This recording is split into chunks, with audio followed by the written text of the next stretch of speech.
Buongiorno, oggi abbiamo il grandissimo piacere di poter intervistare il grandissimo artista Sal Velluto. Buongiorno Sal, come stai? Ciao, sto cercando di dimagrire perché grandissimo mi faceva stare tutta la roba stretta.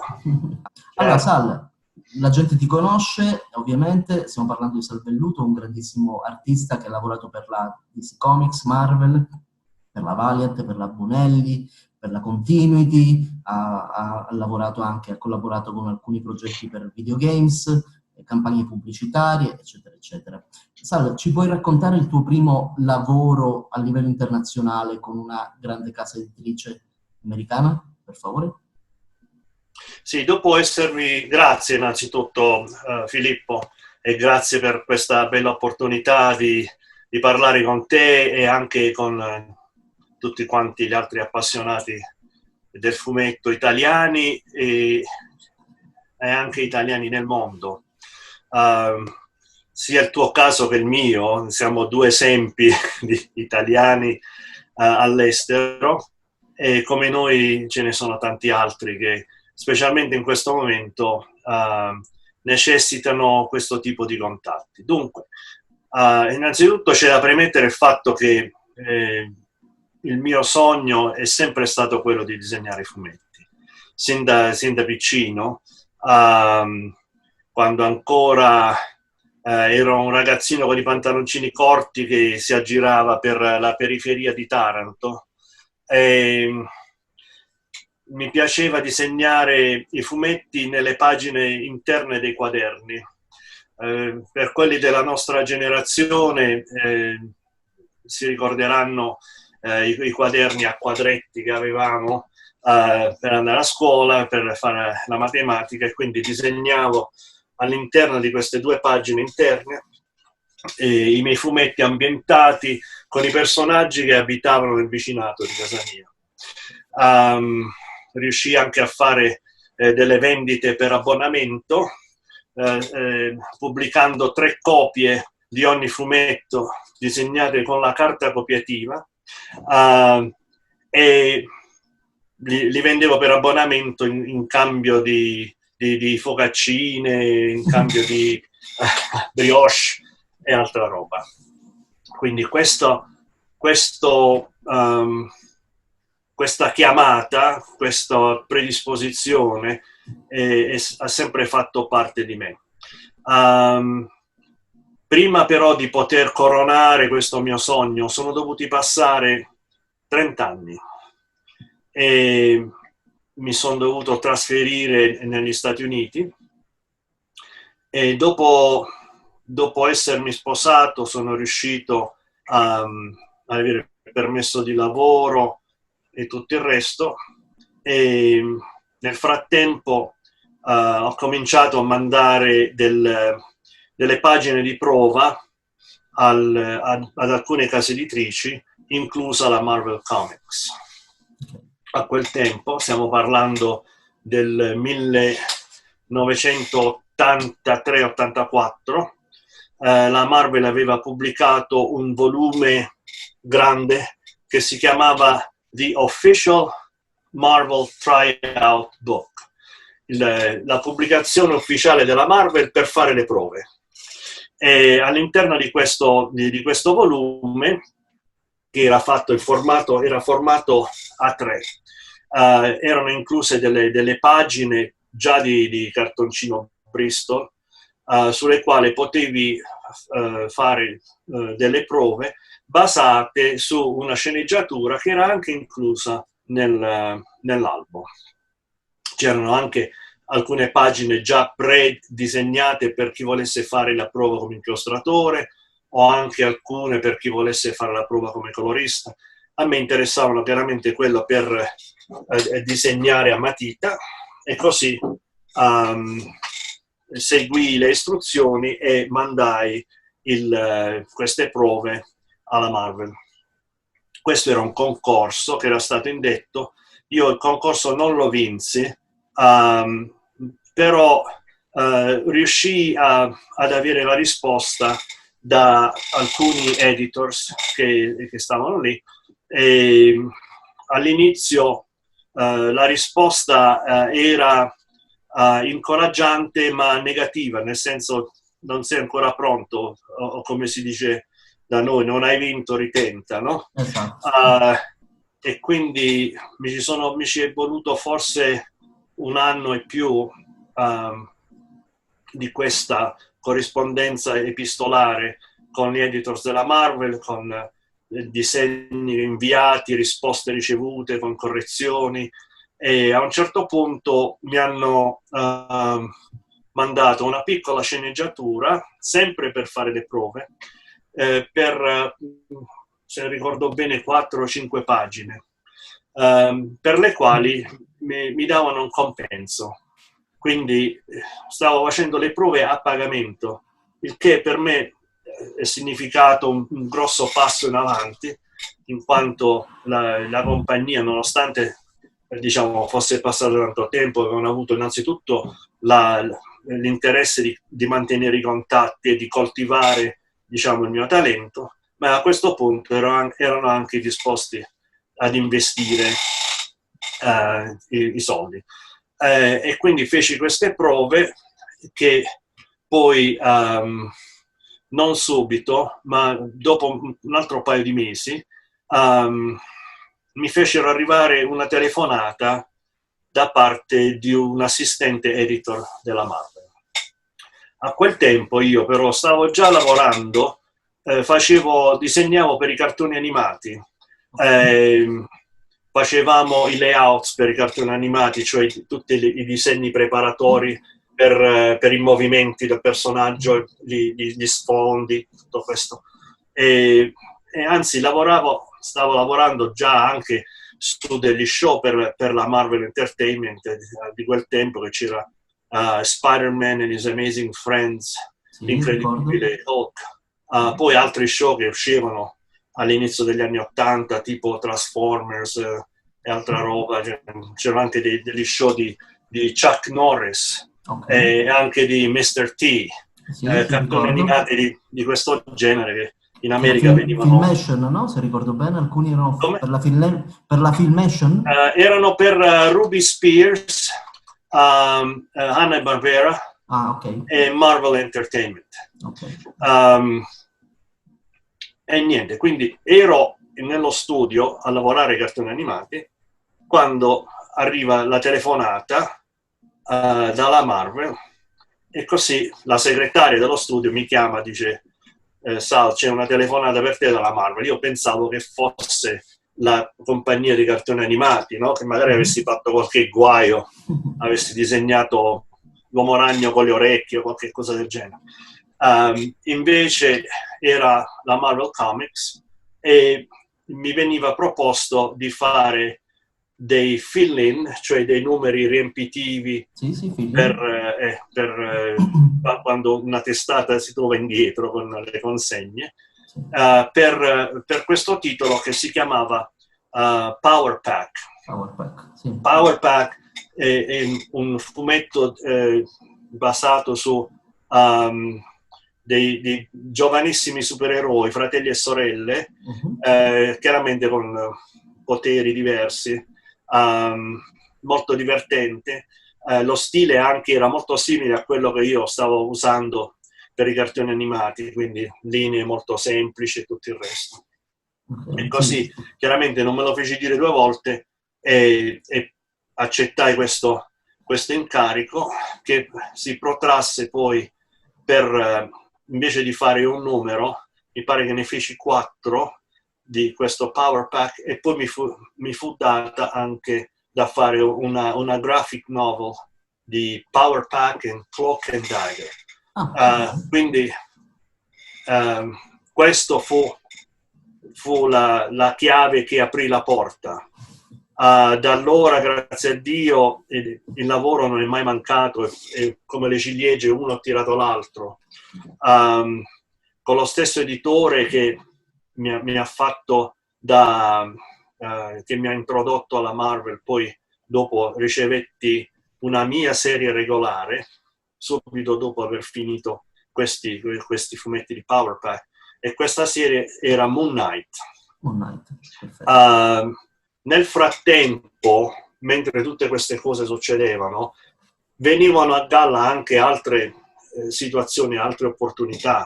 Il primo numero, tutti i numeri che ho fatto di PowerPack, vennero assegnati a un inchiostratore che io già conoscevo, un inchiostratore leggendario dal nome Stan Drake, che è uno degli inchiostratori storici, amico di Alex Raymond della scuola classica.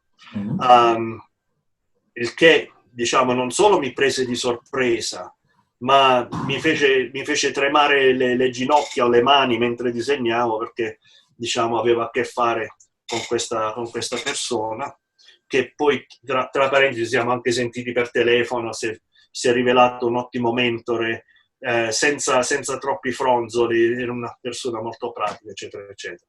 Poi, mentre facevo Moon Knight, venne fuori un invito dalla casa editrice di Neal Adams, che era ed è ancora uno dei miei idoli e punti di riferimento dal punto stilistico, e quindi tutte queste richieste, che non erano state sollecitate da me, venivano fuori grazie al lavoro che stavo facendo. E quindi poi dopo della Marvel c'è stata una deviazione con la continuity di Neal Adams, quasi per gli stessi motivi. Poi c'è stata una convergenza all'interno della DC Comics, con varie testate, poi tanti giochi molto interessanti che si verificano nell'ambiente del fumetto, dove tu hai lavorato per un editore alla Marvel e questo editore poi va a lavorare per la DC. Esatto, te lo ritrovi o viceversa. Infatti il mio lavoro per Black Panther, che poi è stato forse uno dei picchi della mia carriera, si è verificato anche per questo motivo qua, che l'editore che stava facendo Black Panther alla Marvel era quello con cui avevo lavorato io alla DC per Justice League. E così, diciamo, tu mi hai chiesto quali sono gli inizi, ma questo inizio non è una perlina di una collana separata, è attaccata a tutte queste altre cose che vanno tutte insieme, quindi non sono momenti della vita a compartimenti stagni, ma sono tutti concatenati fra di loro, ed è anche interessante vederli da quel punto di vista, perché poi ti fa sviluppare, sai, l'apprezzamento per come sei stato privilegiato, nel senso, in questo senso della tua carriera. Benissimo, Sal. Andiamo avanti con la seconda domanda. Hai appena citato che una tua fonte di ispirazione è stato l'artista Neal Adams, un artista che partecipa a tantissime convention con il suo staff, fa aste in linea, eccetera, eccetera, ancora produce molto della sua arte. A parte Neal Adams, potresti nominarci qualche altro artista che ti ha influenzato parecchio per il tuo stile, diciamo? Sì, mi ha influenzato però per tanti motivi, no? Nel senso che, per esempio, a me è sempre piaciuto i classici Alex Raymond, Al Foster, Neal Adams, John Buscema, che sembra essere un gusto abbastanza frequente fra gli italiani, specialmente quelli della mia generazione. Se chiedi quali sono i fumetti che ti piaceva leggere, tutti quanti citano il Silver Surfer di John Buscema e tutto il resto. Quindi questi sono stati punti di riferimento, ma non tanto nel senso di voglio disegnare come loro. Sì, certo, ho anche copiato da ragazzino, no? Chissà quante volte ho copiato la pose di Flash Gordon che sta combattendo con la spada contro l'imperatore Ming, no? Classiche pose di Alex Raymond. Però non tanto che voglio copiare loro, ma voglio smontare il meccanismo di cercare di capire come disegnavano loro e perché disegnavano in quella maniera, e per poter entrare in quell'ottica di cose, no? Per cercare di rendere a quei livelli. E niente, quindi quasi tutti quelli che ho citato, forse con l'eccezione di John Buscema, devo dire scusa, Buscema perché è siciliano, parlando con un conterraneo, quasi tutti facevano uso della macchina fotografica, dei riferimenti fotografici, che poi dopo sono stati anche per me fonte di ispirazione e punti di riferimento. Ho avuto l'onore di conoscere alcuni di questi. Ho citato Stan Drake, che era il collegamento con Alex Raymond. Per quelli che non lo sapessero, a parte dal punto di vista artistico, Alex Raymond era amico di Stan Drake, e quando è morto Alex Raymond è morto di un incidente automobilistico guidando la macchina di Stan Drake. In pratica l'ero andato a trovare allo studio e Stan Drake le aveva detto: ho comprato questa macchina sportiva, e siccome a Raymond gli piacevano pure le macchine sportive, dice: facciamoci un giro. E in pratica dopo si andarono a schiantare contro un albero. Alex Raymond morì in quell'incidente e Stan Drake, diciamo, rimase ferito, però sopravvisse. Quindi ci stanno questi collegamenti anche dal punto di vista della vita con queste persone. Poi chiaramente ho avuto la possibilità di conoscere e lavorare insieme a Neil Adams, che è stato un ottimo maestro, anche se molto severo. Non aveva peli sulla lingua, nel senso di dirti se una cosa non andava male, però per qualche motivo erano più le cose che a lui piacevano che quelle che a lui non piacevano, quindi è stato molto incoraggiante per me. E anche John Buscema, ho avuto il piacere di conoscerlo, anche se a John non gli interessava tanto parlare di fumetti, piaceva più parlare dell'Italia, dei cibi, e se si trattava di arte gli piaceva più parlare dell'arte classica, dei pittori classici, scultori e tutto il resto. Fumetti per lui era una cosa, diciamo, secondaria. Diciamo che è una cosa un po' classica fra... Sì. Benissimo, Sal. Ti faccio l'ultima domanda, Sal, non voglio rubarti molto tempo, sappiamo che come tutti i disegnatori, gli artisti, avete sempre il tempo, diciamo, contato fra consegne, richieste, commissioni, eccetera, eccetera. Quali sono, se non sono confidenziali, i tuoi progetti presenti e prossimi a livello lavorativo?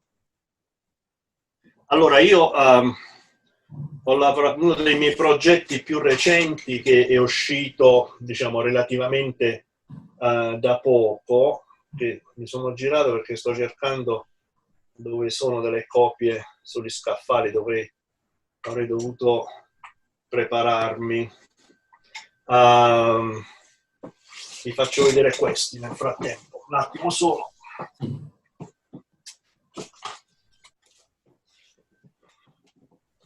Allora, per quelli che non lo sapessero, dal 2007 a questa parte lavoro su Phantom, l'uomo mascherato, e lavoro per 3 compagnie diverse, una in Australia, una in Svezia, in Scandinavia, Svezia e Norvegia, e l'altra negli Stati Uniti, sullo stesso personaggio, su Phantom. Questa è una graphic novel che è uscita qualche anno fa, che io ho disegnato, illustrato, e ancora, diciamo, continuo a lavorare su Phantom, però a livello limitato, facendo solamente le copertine adesso, specialmente per il mercato australiano.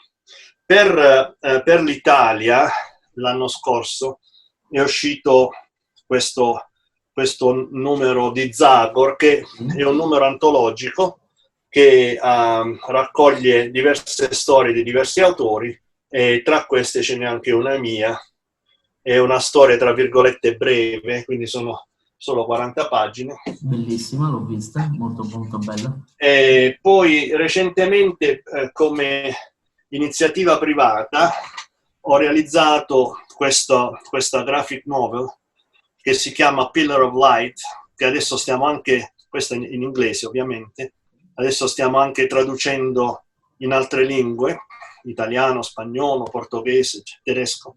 E questo ha a che fare, per quelli che non lo sanno, io sono un membro della Chiesa di Gesù Cristo dei Santi degli Ultimi Giorni, comunemente conosciuti come mormoni, e quindi alla base della storia della fede a cui appartengo c'è la figura del profeta Joseph Smith, quindi questo episodio particolare della sua prima visione, che ha dato origine a tutta poi l'epopea che si è sviluppata, e anche alla zona dove io mi trovo, che è stata colonizzata dai pionieri mormoni, quindi è un'epopea vera e propria. Quindi tutto è cominciato da questo episodio, esattamente 200 anni fa, che ho deciso insieme ad alcuni altri associati di commemorare con questa graphic novel. Molte persone mi chiedono, per quanto riguarda la Bonelli, se ci sono altri progetti, e la risposta è sì, ma quali sono? La risposta non lo so. Vedremo. Però diciamo, sono ancora diversi contatti che sono stati sviluppati, che adesso, anche per il fatto della situazione contingente in cui ci troviamo, tante cose cambiano da un giorno all'altro, quindi quello che era in programma per domani sarà in programma fra 2 mesi. E poi ci sono anche tanti altri piccoli lavori che io faccio come indipendentemente nel settore della grafica pubblicitaria e di altre cose che devono per forza essere sul piatto, perché certo.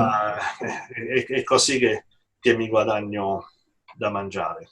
Perfetto, perfetto. Sal, allora ti ringraziamo tantissimo a nome di Fumettomania per il tuo tempo, per la tua disponibilità e sempre per la tua gentilezza nel rispondere alle nostre domande. Ti mandiamo un affettuoso saluto qui da Fumettomania e speriamo di poterci incontrare magari in qualche convention americana a Salt Lake o chissà dove, magari, visto che tu sei a spesso Monterrey. ospiti. A Monterrey magari, fanno qualcosa, così ti mangi qualche tacos, qui la carne è molto buona, non so se sei... Buonissimo. Perfetto. Va bene, Sal. Per oggi ciao, è un tutto. abbraccio Grazie a tutti. te. Grazie. Ciao, grazie Filippo. Ciao, grazie.